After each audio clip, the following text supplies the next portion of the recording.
बेटा सनी हमारे दरमियान में है, आए उनसे बात करते हैं और पूछते हैं खुदा ने इनकी ज़िंदगी में क्या काम किया जिसकी ये गवाही देना चाहते हैं। जी मेरी तरफ से सब बहन भाइयों को सलाम। और मेरी गवाही दो गवाही हैं। और पहली गवाही मेरी ही ईस्टर वाले दिन थी ना, मसलन कि देगा जी साड़ी टीम मैंबर है असी ना बैठे सब बात उन्होंने कहा कि यार देगा देनिया ने मसलन कि चावल बनवाने ने, रोजे खुलवाने ने, तो इन्ने पैसे ना हिस्से च आ रहे हैं। तो वो कहता कि तेरे हिस्से 2000 आ रहा, 3000 आ रहा। तो मैंने मेरे तो बारी आई, उन्होंने कहा भट्टी साहब ਤੁਹਾਡੇ हिस्से 'ਚ ना 5000 रुपया आ रहा। मैं मेरे हिस्से 'ਚ 5000 आ गया। मैं ठीक है। मैं कह के ना घर चले गया। मैं जी ठीक हो गया, मेरे हिस्से 'ਚ 5000 हो गया। उस 5000 का खुदा ने मैंने 15 गुना वापस दिता। तकसीम कर लो 15 गुना से कितना होता, ठीक है। और खुदा का मैं शुक्र अदा करना, मैं ऑनलाइन जॉब करना उत्थे मैं बैठा जो मैंने 15 गुना खुदा ने वापस दिता, ठीक है। और संडे वाले दिन भी इंज होया कि पास साहब को मैं आया मैं ईस्टर का गया तो मैं संडे वाले दिन आया सर।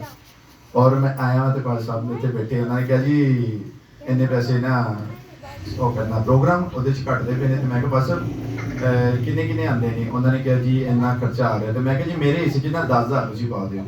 उन्होंने कहा ठीक हो गया। फिर मैं क्या साल के 12 महीने होंगे, अगर एक महीने के 1000 रुपये भी कढ़ के रखे ना तो 12000 बनता। मैं 12000 कर दो। बाजी ने कहा जी चलो जी, बुआ जी ने कि 12000 कर दो। मैं ठीक है। मैं घर गया वहाँ तो मैं घर जाके ना तकरीबन हाले नाश्ता भी नहीं किया तो बैठा वहाँ तो ऑनलाइन में आया वहाँ अपनी जॉब जी मैं करता वहाँ। तो खुदा ने उस टाइम मैंने मुहैया कर दी। और मैं खुदा का शुक्र अदा करना। और यह 12000 रुपया बस मैं नहीं, मेरी नहीं इन्नी हैसियत है कि मैं दे सका। मैं मेरे खुदा ने मैंने मुहैया किया तो मैं दे दूँ। खुदा के कलाम में लिखा दिया तो तुम्हें भी दिया जाएगा। और ये प्रोग्राम के लिए जब हम बैठे थे तो ये डिसाइड हुआ 10000 रुपया के पर मेंबर जो 10000 देगा। लेकिन सनी ने कहा जी 12 महीने होते हैं तो 1000 पे होना चाहिए।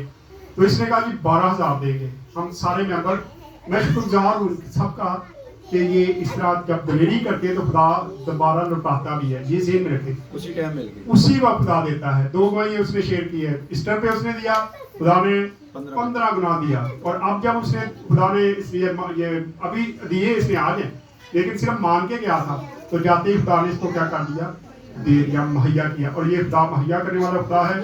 इसीलिए खुदा का कलाम दहेज की पे हम इसलिए जोर नहीं देते ना। मैं दहेज की के हक में हूँ, मैं कहता हूँ दहेज की खत्म हो चुकी है। लेकिन खुदा का कलाम कहता है देने वाले को, खुशी से देने वाले को खुदा क्या है, खुदा आज खुशी से जो देता है उसको अजीज रखता है। खुदा उसको उतना ही ज्यादा लौटाता है जितना आप देते हैं। शुक्रिया।